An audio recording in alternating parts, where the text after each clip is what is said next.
Good afternoon.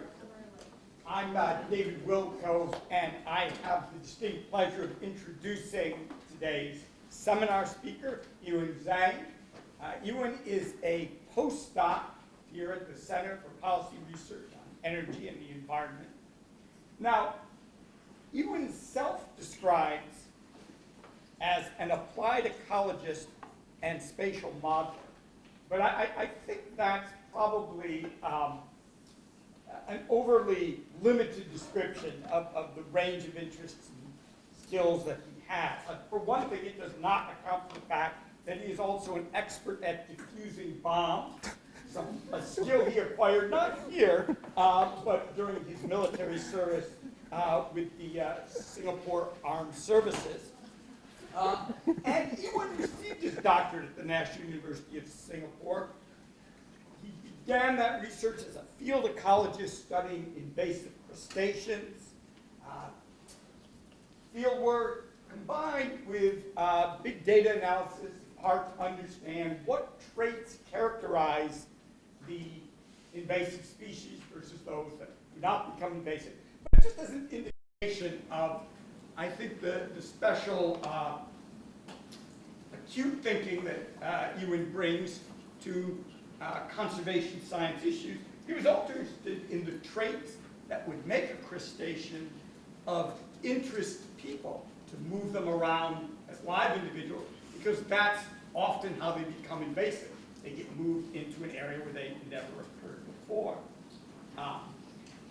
That interest in invasion biology occupied his time as a doctoral student, but as he followed that up to a postdoctoral position at the National University of Singapore, he expanded his range of interests, and in particular focused on natural climate solutions.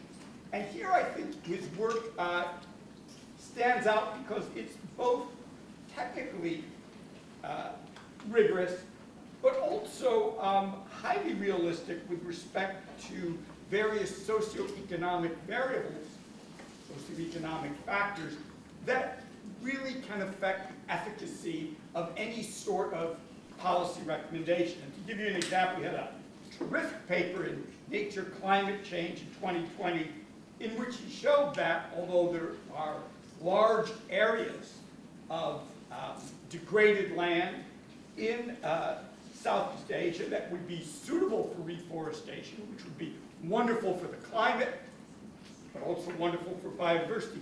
In fact, when you look at social and economic factors, really only a small fraction of that area is truly going to be reforested under any sort of realistic scenario. An increasing interest of Yiwen's has been the co-benefits of conservation, in particularly the context of natural climate solutions. That is, how efforts we might take in the way of land protection and land restoration can aid us in combating the climate crisis, but at the same time provide benefits for biodiversity and for ecosystem services, and vice versa, how conservation efforts oriented towards biodiversity or towards ecosystem services will have significant benefits for the climate. Again, showing a tremendous range of analytical skills and keen insights into both the science and the policy dimensions of these issues. I'm not going to say a great deal about what Yiwen has been doing during his postdoctoral fellowship here at Princeton, because that's what he wants to talk about.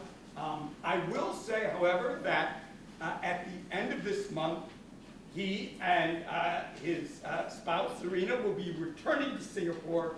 Yiwen is going to be taking a faculty position at the National University of Singapore, and that is both a moment of great joy for us, but also a moment of real sadness, because he has been a terrific member of the Princeton community, and we're going to miss him a great deal.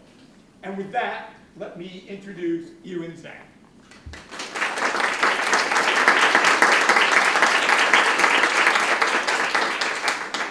Thank you, David, for that incredible introduction. I can't beat that, so I'm not going to introduce myself anymore. I'll just talk about the work I've been doing over the past year, and that basically extends past the work I was working on for nature-based climate solutions, but looking at it from a more protected area conservation kind of perspective. So over the last year, I was basically consumed with this idea of how we can expand and improve our protected area networks. Right? And we all know that the world is facing this biodiversity and climate crisis. Over 1 million species are believed to be at risk of extinction, and the world is expected to increase in about 1.5 degrees Celsius by the end of 2050. So a big reason for all of these changes, all of these crises, is the idea of land use change. Right? People have altered the marine and the terrestrial habitats to such a degree that there's a lot of species are going extinct and a lot of climate change effects. So a big part of the research is to figure out how major policy changes, such as through the expansion of protected areas, how we can try to mitigate some of these issues that we are facing around the world. So the main research over the past year is to figure out how we can expand protected areas, what we can gain, and how we can get there.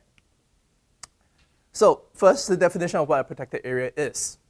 Well, it's a clearly defined geographical space that is recognized and managed through legal or other effective means for the specific purpose of conserving nature, ecosystem services, and cultural values. Right? So there are some important points here to note, but I'll go through them in detail a bit later. But the main core message is that it's the idea of protecting a specific boundary of land, right, or sea, and through legal or either effective means such as through indigenous communities or through local communities' management of the lands. And the purpose is to derive conservation value for biodiversity as well as for ecosystem services and cultural values.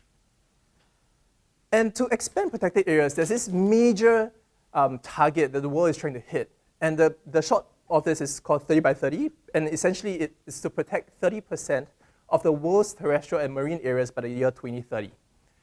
The idea is that replaces this IG target 11, which is to protect 17% of the world by the year 2020, but now it's 2022. So what has happened? Well, we were supposed to update this to 30% in 2020. However, we all know that COVID happened.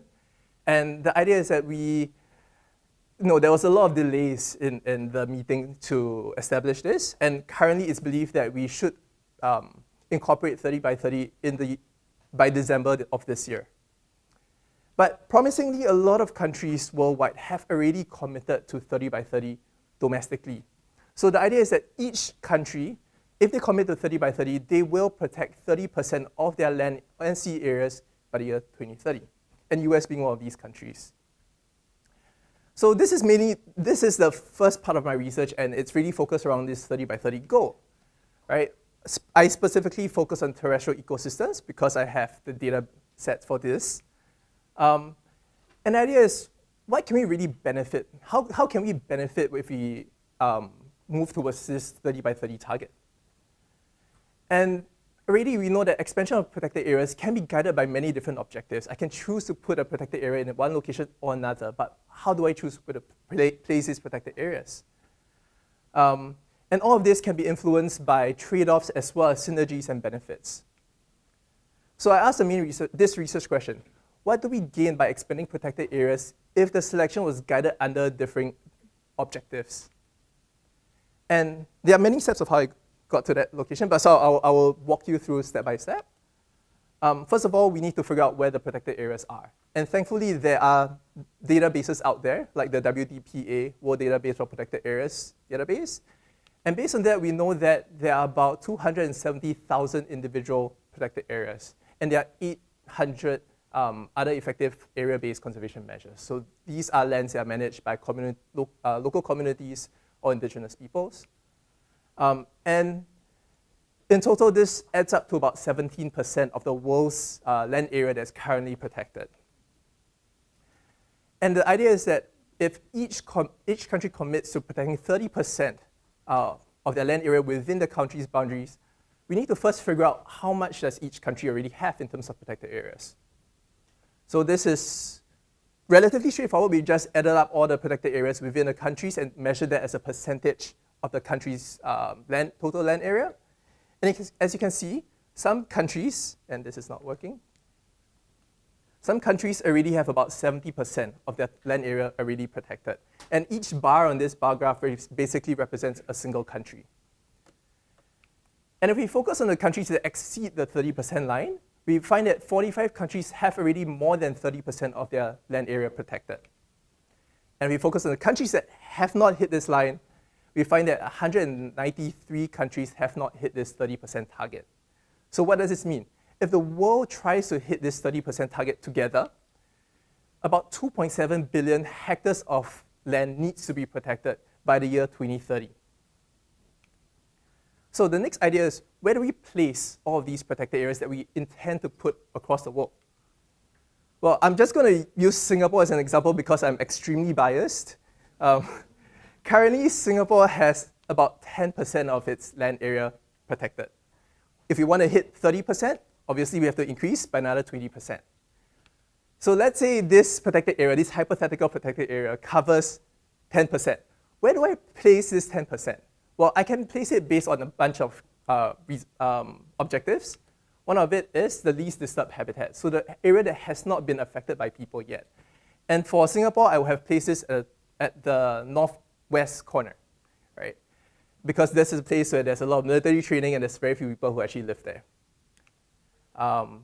If I wanted to place the areas where there were the most number of species, I'll put it near the center where there's the highest diversity, species diversity there. And if I wanted to gain the greatest amount of ecosystem services, I would have placed it in that corner there, because that has the most, a lot of people that can receive all of these ecosystem services. But then how do I know that A, B, and C should be placed in those locations? I know Singapore very well, but there's also the idea that this was guided by maps that already exists. So there are a bunch of maps that maps out the ecosystem services in Singapore, how disturbed the habitat is, how many species there are, and I basically use this as a way to guide. And these maps indicate the degree of habitat disturbance, the amount of species richness, as well as the ecosystem services values. So leaving Singapore for a bit and extending it to the rest of the world, I basically repeated this analysis over and over again for all the countries across the world. And for the countries who have not reached the 30% target yet. And the idea is it's guided by the same principles of how do we want to choose where to protect, right? So least disturbed habitat, most number of species, and the greatest amount of ecosystem services. And let's call this our guiding objectives. So to achieve these guiding objectives, or to map out these guiding objectives, I need maps first. So again, these maps represent the degree of habitat disturbance, species richness, and ecosystem services values. All right, so each one of this is guided by a whole bunch of maps because there is so many ways that you can map the degree of disturbance on the landscape. So for example, I use 3 maps that reflect the level of disturbance. For example, human footprint, which basically measures how affected a piece of land is by human interventions. Ecosystem intactness, which is how intact the ecosystem is, and biodiversity intactness, which is how undisturbed the biodiversity community is. And all of these are maps that exist before I even started my study. And I also I use maps to guide where to place protected areas based on the most number of species. And I use 4 maps in particular that represent species richness. This looks across all species, so total species richness, threatened species richness, species range variety, which is an indication of how many endemic species there are, as well as key biodiversity areas. And I also did this for 2 maps for ecosystem services values. Specifically, one towards climate change, because I work a lot on climate change, and one for nutrient regulation. And one important thing to note is that there are 9 maps here. But not all of these maps are mutually exclusive. There are areas, and you can't see it because I can't magnify, but there are areas like this in dark blue where they actually indicate areas of high amounts of overlap. So basically what this means is that there are areas that can be protected, but they are undisturbed, relatively undisturbed. There are a lot of species there, and they can provide ecosystem services as well. So there's a high degree of overlap between some of the areas that are selected. And then the next step is to measure what we can gain. So to do this, we first go back to the definition of what protected areas is. The 2 I can focus on is nature and ecosystem services, because the idea is that protected areas are meant to provide species conservation benefits as well as ecosystem services. So focusing on these two, the idea is to evaluate the benefit of placing protected areas in these specific configurations across all of these maps that are used. So to measure the first step was to measure the number of unprotected species whose ranges will be protected under these conditions. And then the next two was to figure out the amount of CO2 emissions that can be avoided or removed from the atmosphere. So that's the climate change benefits. And then for nutrient regulations, we look at the amount of nitrogen pollutions that will be retained by the vegetation that improves water quality by having the piece of land preserved under protected areas. So focusing on biodiversity benefits first, right? I focus in on the species that actually do not occur in protected areas. So the idea is that any gain in protected area habitat represents a gain in another species that's now protected that wasn't protected before. And to do this, I have IUCN maps. It's not coming out very clearly, but essentially there's a bunch of overlapping polygons or overlapping shapefiles that represent how much land or how much area a species could use as its habitats. And then I used the data for birds, mammals, and amphibians. And what I essentially did was take each species habitat map, overlay that with the protected areas from step 2, and then essentially determine how many species or which species specifically would gain habitat protection. And then focusing on climate change mitigation potential, the idea is that by protecting certain pieces of land, right, we can prevent deforestation and allow forest regeneration to happen. And through all of these processes, it allows us to avoid emissions and sequester CO2. So I have to first create a map of avoided emissions and CO2 or carbon sequestration because this map did not exist before I started this study. So I won't go too much into the details, but feel free to ask me later if you have any questions. It's actually a whole long series of steps, but I'm just summarizing it for this study. And I did this essentially across terrestrial peat swamps and mangrove forests. I focused on both above and below ground carbon biomass as well as soil carbon to determine how much climate change mitigation potential there could be from protected areas. After that, I focused on nitrogen regulation benefits. And the idea is that by protecting certain areas, we save the vegetation that retains nitrogen pollution. And thankfully, I didn't have to do this from scratch because the data was already available from this INVEST model that was built by another paper. So essentially, I managed to use that data and we could actually map out the same things. So what did I find? Well, first, going back to step 2, there was a bunch of guiding objectives, right? The least disturbed habitat, the most number of species, and the greatest amount of ecosystem services that can be provided by a protected area. There are 9 maps that are used to figure out where to place protected areas according to these objectives. And then the next thing is to figure out how much we can gain under each of these conditions. So focusing on these 3 potential gains, 1 biodiversity benefit gain and 2 ecosystem services gains. We find that by focusing on biodiversity first, between 700 to 900 plus species could be saved that currently do not already have protected area coverage.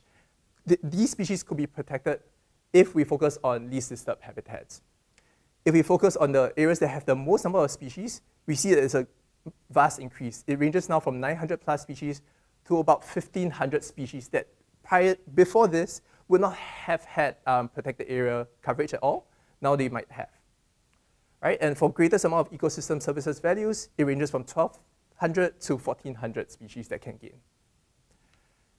And then what we also know is that there's a theoretical maximum because across the world, there's only 1,693 species that do not have protected area coverage. So they are all the species that are unprotected. What's interesting is that if we calculate this as a percentage, we find that if we focus on least disturbed habitats, it's between 45 to about 60% of the maximum biodiversity benefits that theoretically can be obtained. If we look at the most number of species, it goes from 54 to 90%. So what that means is that if we protected areas, if we prioritize highly endemic species, we could get up to about 90% of the maximum biodiversity benefits possible.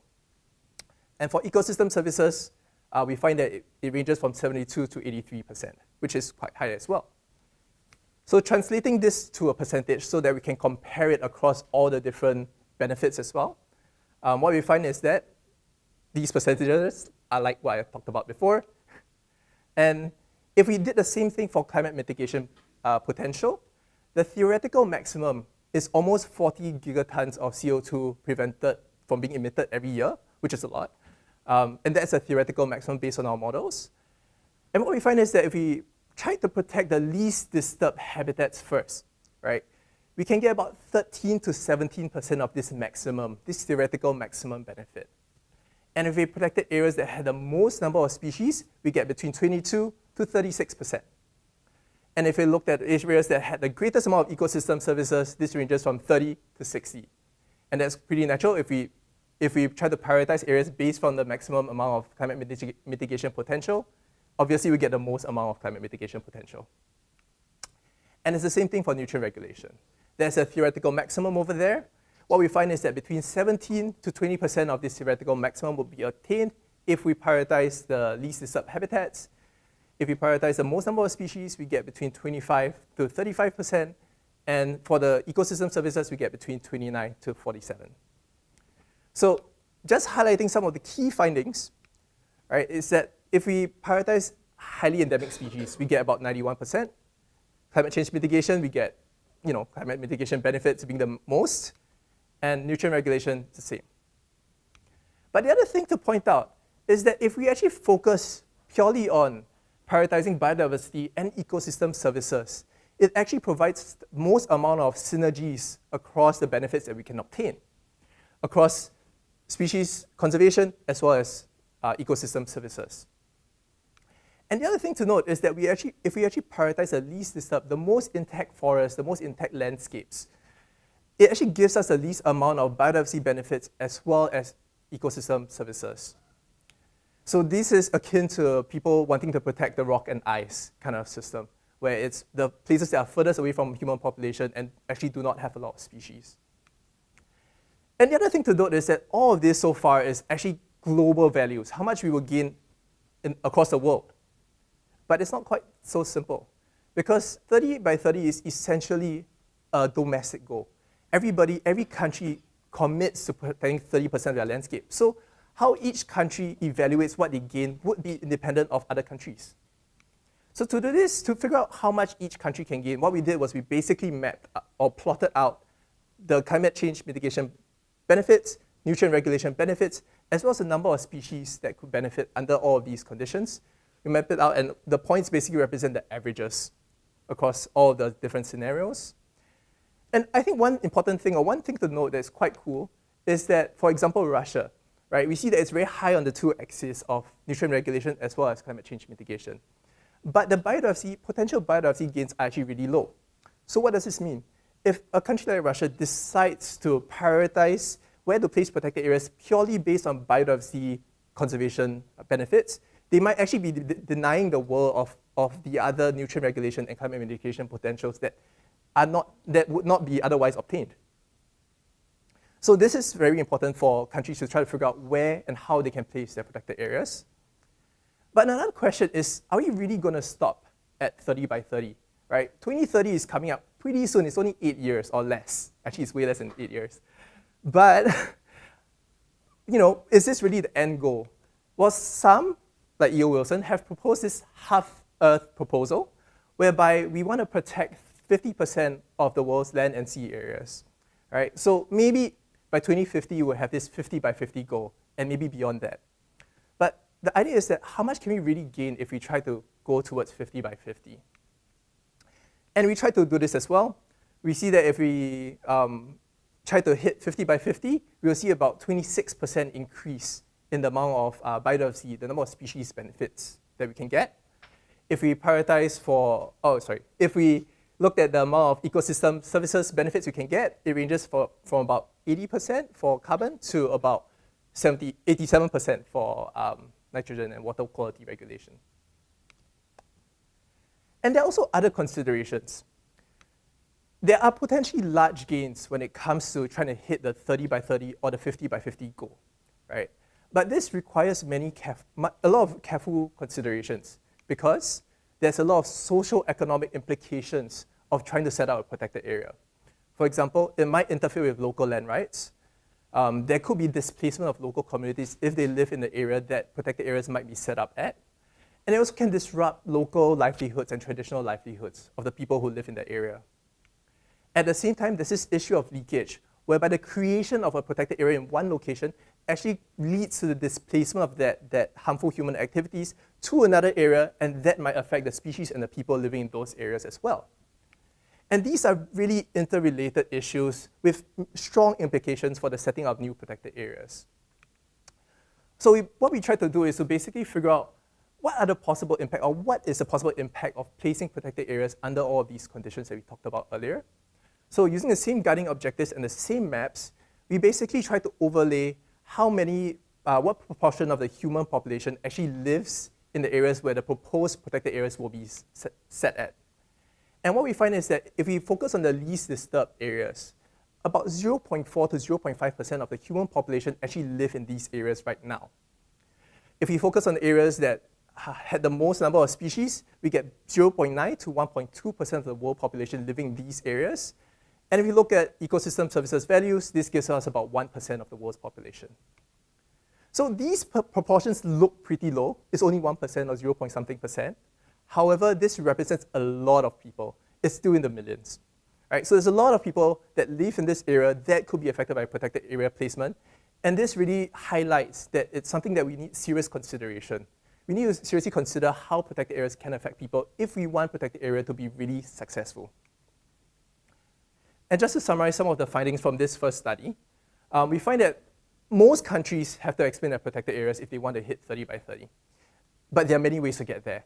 And trying to figure out which way requires us to balance things like the amount of biodiversity conservation benefits we can get, the ecosystem services benefits we can get. But importantly, we also need to figure out what kind of social economic costs there might be. And this study was actually relatively simple in the way I measured biodiversity conservation. There are many ways to prioritize species conservation, right? And there's also, for this, we use very simple measurement of whether or not they occur in the species range. However, there are a lot of other things to consider. For example, how much habitat does a species currently already have, right? If a species has more habitat, it should be more safe from human disturbances. If the species has less habitat, it'll be more vulnerable. And how much of this habitat is actually protected? Earlier, I used a 1 and 0 kind of system, whereby they're currently protected or they're currently unprotected. In reality, a lot of species have different degrees of protection, from 0 to 100%. And the next thing to think about is how effective these protections really are. There are things such as PADDD or paper parks that can result in species not actually being protected in reality, even though on paper they appear within a protected area. So the next thing to do is to figure out how do we prioritize which species to protect. Well, to do this, we first need to understand what factors make a species vulnerable. And to do this, we basically have the same three things. How much habitat does a species have? How much protection do they already have? And how effective is this protection? So this led us to a research question: which at-risk species will benefit from expanding and strengthening the current protected area networks? And this is a paper that I just recently submitted.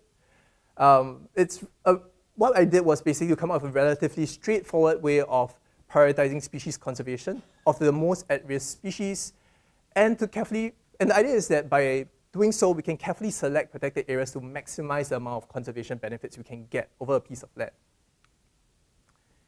And to do this, we construct a model, and it's relatively straightforward because we basically convert all of these three factors into step 1, step 2, and step 3. Using step 1, the idea is that, like before, we have the IUCN range maps, the many polygons that you saw in the earlier map. Now I have a hypothetical bird, imagine that this is the polygon of the hypothetical bird. So basically, IUCN says that the species can live in this entire area according to this polygon. What IUCN also gives us is the types of habitat the species can use, which is already nicely classified and checked. And then I was lucky enough because there's a land cover maps that have been matched to all of these habitat classifications, right? So for this hypothetical bird, It's a forest bird, and that's what it uses for its habitat. But across the landscape, there's also grasslands that it can use. So it's really simple. What I did was I overlaid the two things together, the land cover map as well as the polygon. And I basically clipped out the areas that occurred outside the polygon, and I clipped out the habitat that the species cannot use. So essentially, what this gives us is a representation of the types and the amount of habitat the species can have. And in total, this species can use 136 cells of habitat, each cell being each square up there that is colored. And I can plot on, and I can see that there's 136 cells of habitat. So the next step is to figure out how much protection the species currently have. And to do this, again, there's a nice online database, the WDPA database that I used for the first study. And this essentially gives us an ability to overlay the existing protected areas on the potential habitats a species can use, right? And it's not, the color might not be very clear, but essentially these areas are the protected areas that are obtained from WDPA. And by overlaying the two, it basically gives us a percentage of the species habitat that currently is protected or falls within protected areas. So this hypothetical bird has 26% of its habitat that falls within protected areas. We can put the information in again, and the next step is to figure out how effective this protected area is. So to do this, there are many ways to measure this.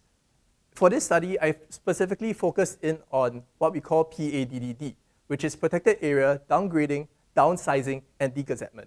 And what these three terms are essentially a change in legal status of a protected area because of a planned or existing expansion of human pressures. So the idea is that these protected areas are no longer able to sufficiently provide the protection, and that's why it's been downgraded, downsized, or degazetted.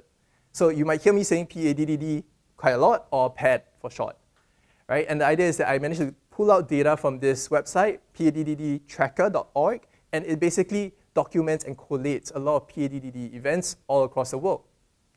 And for our hypothetical bird, we find that 3% of its habitat currently occurs in protected areas that have been affected by PAD events.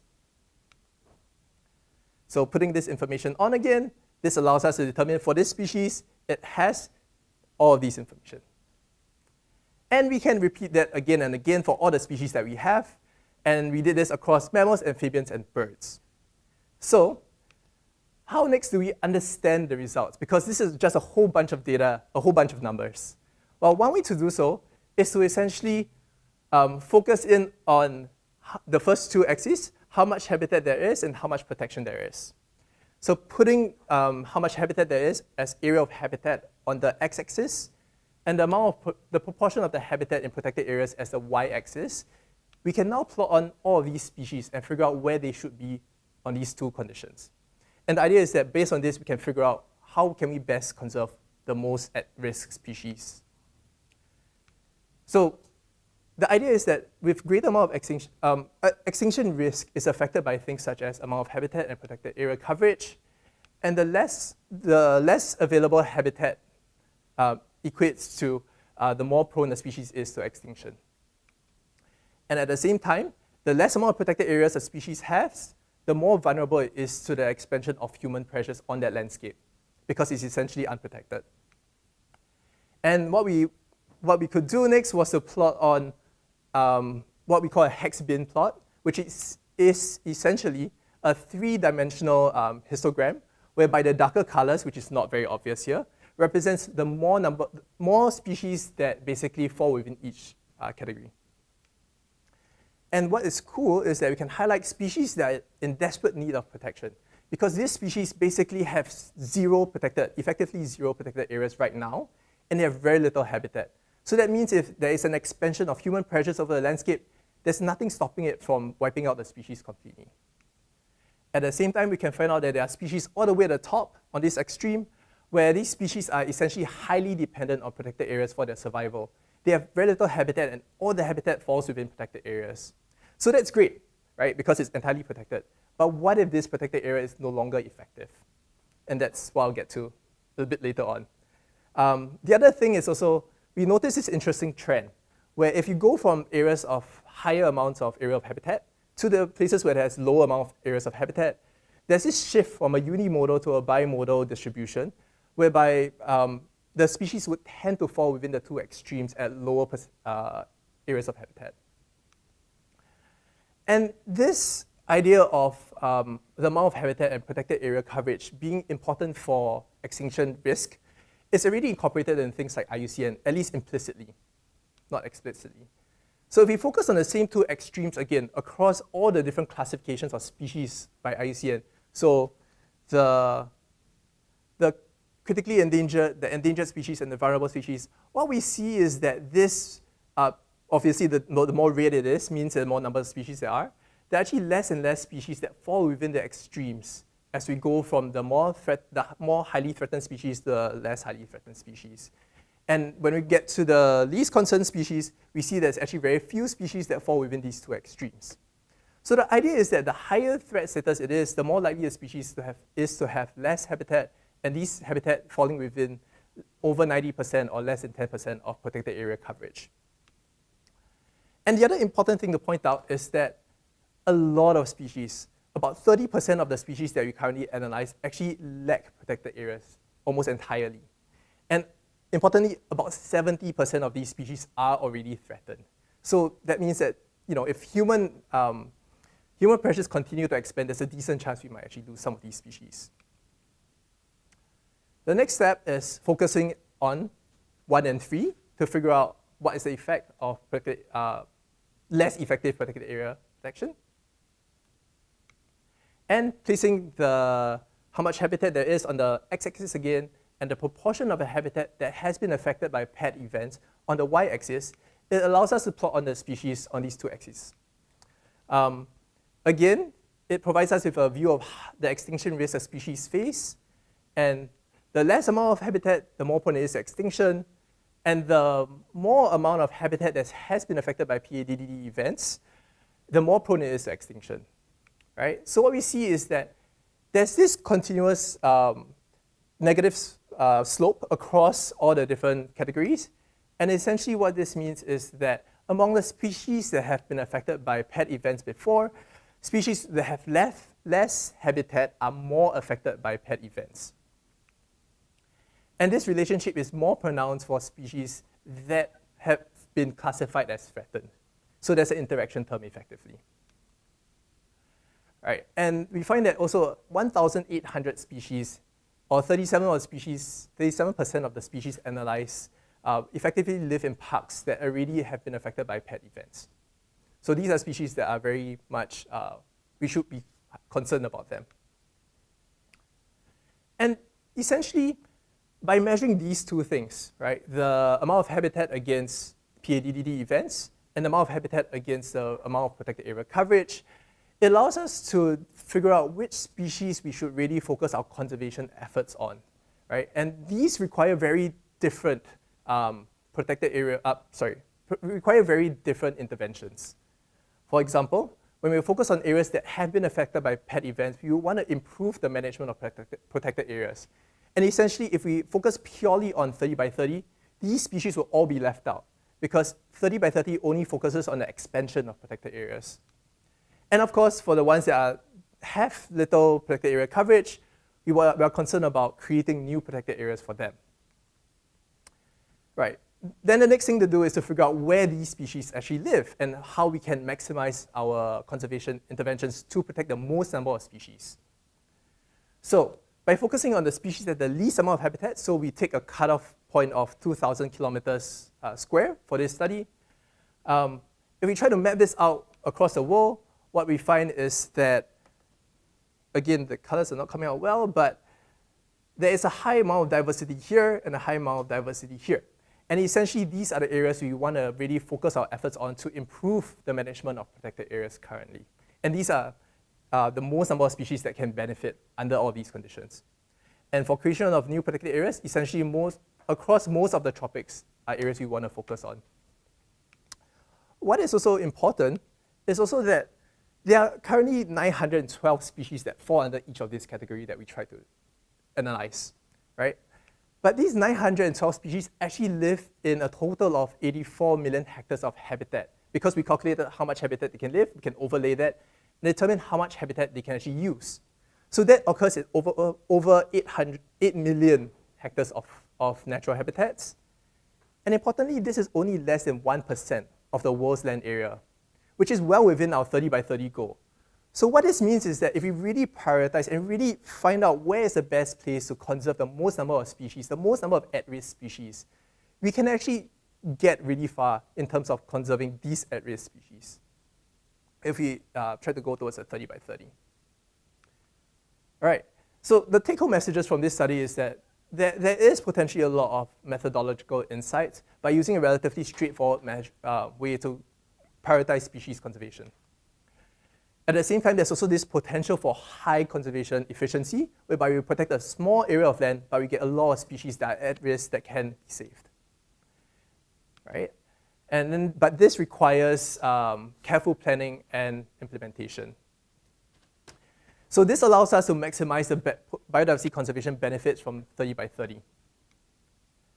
But the idea is also, how can we really scale up habitat protection, right? Obviously, trying to increase habitat protection is costly. A lot of countries will have to pay money for establishing the protected area or maintaining the protected area. How can we really try to scale up this amount of protection across the world to hit something like 30 by 30? To do this, I'm going to go back to what I was working on before, and that's nature-based climate solutions. Right? And the idea of whether or not we can use nature-based climate solutions to try to protect more habitat. So before I go into that, for those who are not familiar, what is nature-based climate solutions? Well, nature-based climate solutions essentially falls within 3 buckets of land management interventions, and that is the protection of landscapes, restoration of habitats, as well as improved management of habitats such as agriculture areas or forests.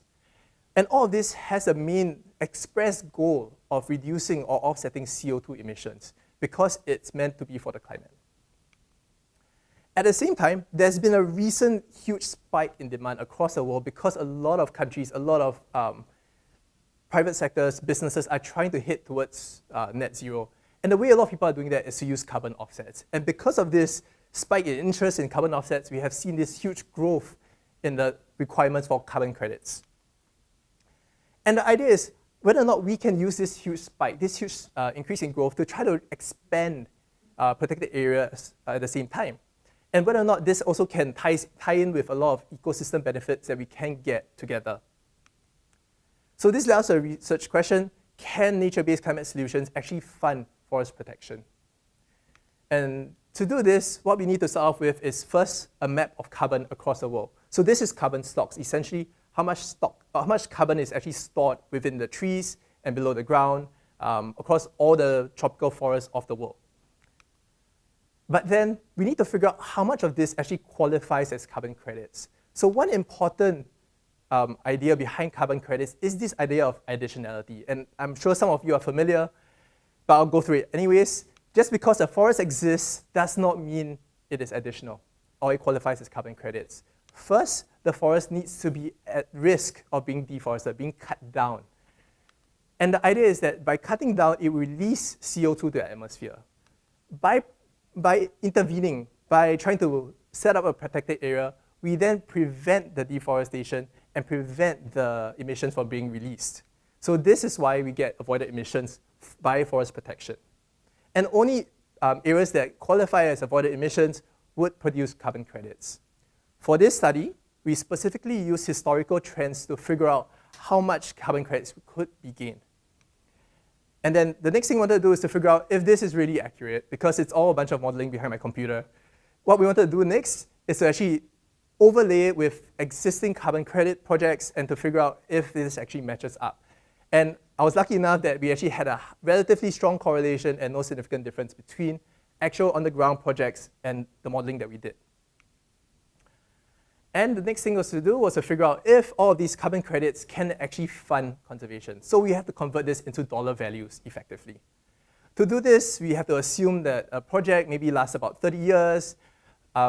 We assume that it takes $25 per hectare to set up a new project, and it takes about $10 per hectare to maintain an existing project. Currently, the global average carbon price is about 5.8 tons per CO2 for nature-based climate solutions projects. And we basically put all of this into an equation to calculate the net present value. And this basically gives us an estimate of the profitability of investing in nature-based climate solutions. So what we find is that only 20% of the tropical forest protection can be financially viable if we use carbon markets under current carbon market conditions.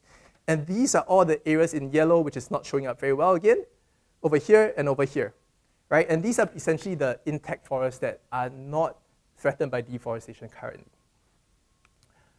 So, but these areas actually face the highest, these areas that do not qualify as carbon credits and do not break even over the 30-year period, are the areas that suffer from the highest levels of deforestation. So they're actually the ones that we want to prevent deforestation at.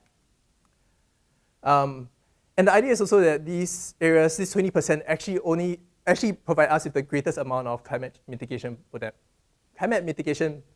potential. Yeah.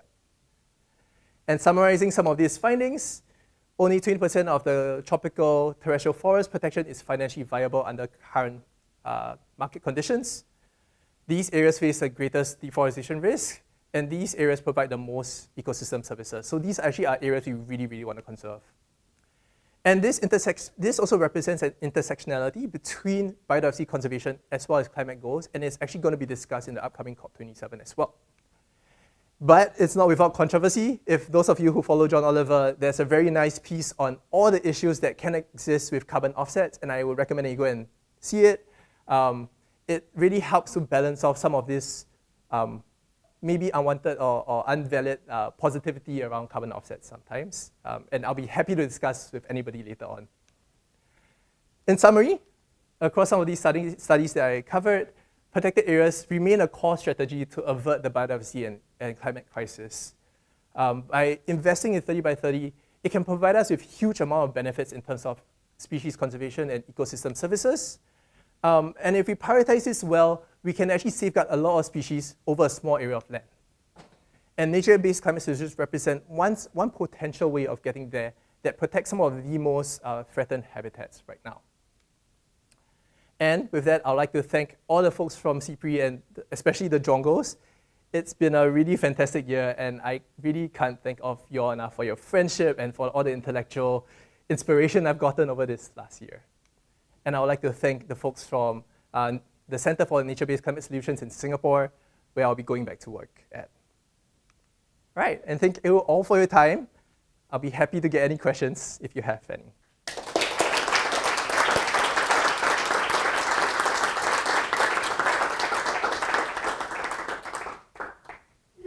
Thank you very much for a talk that was oddly optimistic, even if that wasn't your intent, to all the good that we can do while also being realistic.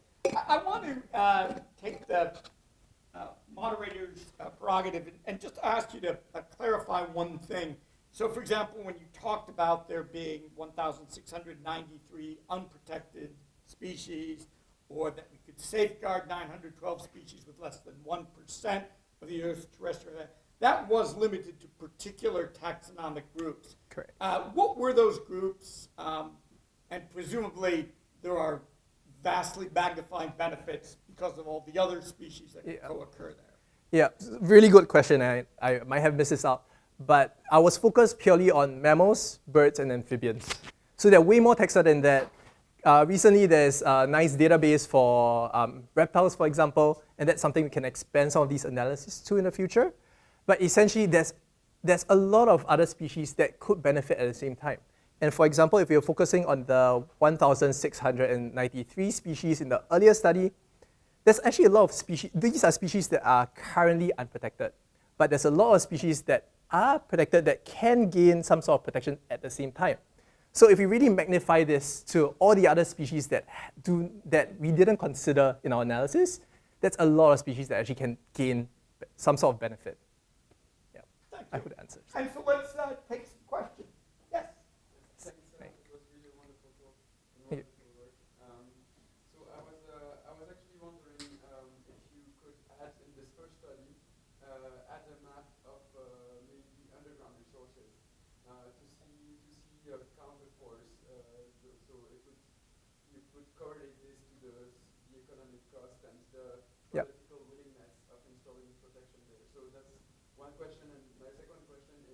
is about when you talked about removed populations.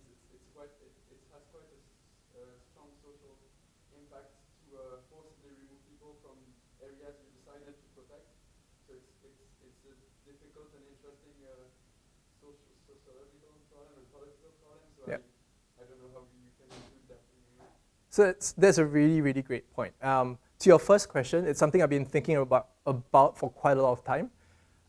Essentially, it's nature rents, right? So things that come from mining, at the same time, it's also, the forest above and things like that. It's opportunity cost of investing in protecting areas. And that's a very good point. Currently, I haven't come up with a map for that because it's something we have very little data for. I know there are some maps of potential underground resources. There are some maps that have nature rents, but they don't combine well yet. Yeah, and it's something I'm very interested in, and if you like to talk about it, I'd be happy to talk about it as well. For the social economic costs, I agree, it's a lot of people that live in places, and I think that is one extreme, whereby you can forcibly exclude everybody from a protected area. But in reality, there are a lot of projects out there that are actually pretty well managed, whereby they actually try to incorporate local communities into the conservation of a landscape as well. And there's also the idea of getting people to go towards more sustainable farming techniques in and around the parks. So in reality, I think I sort of presented two extremes, right? Where it's like all these people will suffer and all these things will be gained.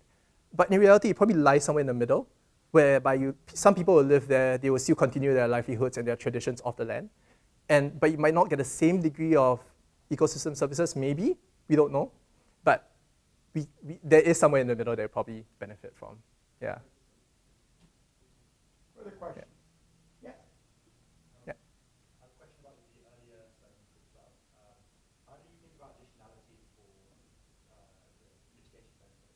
You talked about Russia, the policy in Russia. Yeah.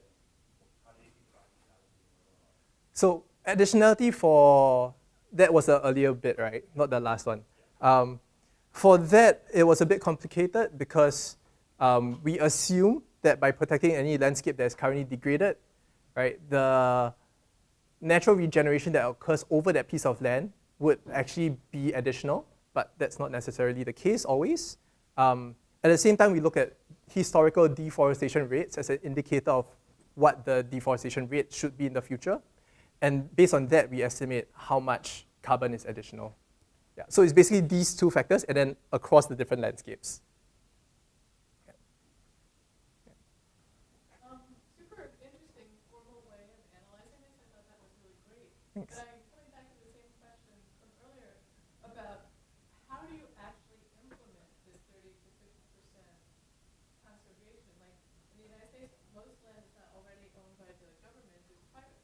Yep. So how do you handle private property? It's not just like in a country where you have the poor who are living in a sustainable way to sort of boundaries where you want to protect these people who are going to shoot you if you go and try and take the land.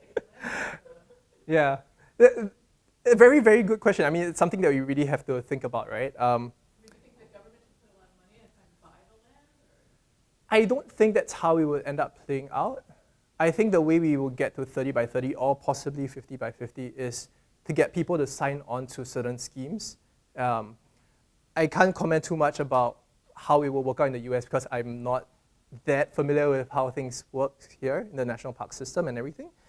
But I think in reality, it's a mixed use land situation, right? Where it's land that's owned by a farmer that they may not be farming, that they can set aside for conservation. And somehow integrating that with the existing, protected area networks that they have and figuring out an optimum way for everybody to get there. I don't think it's something that'll be easy, for sure, right? Because you basically have to convince a lot of people to conserve their land that they own. And I think partially easements and things might be a way to get there as well. I talked to a colleague who works on this issue for the United States, not as a government employee, but as an environmental advocate. And he felt that there would likely be relatively minor additions to our national parks, and most of it would be with agreements with landowners to manage their lands in ways that are beneficial to biodiversity, perhaps for some sort of incentive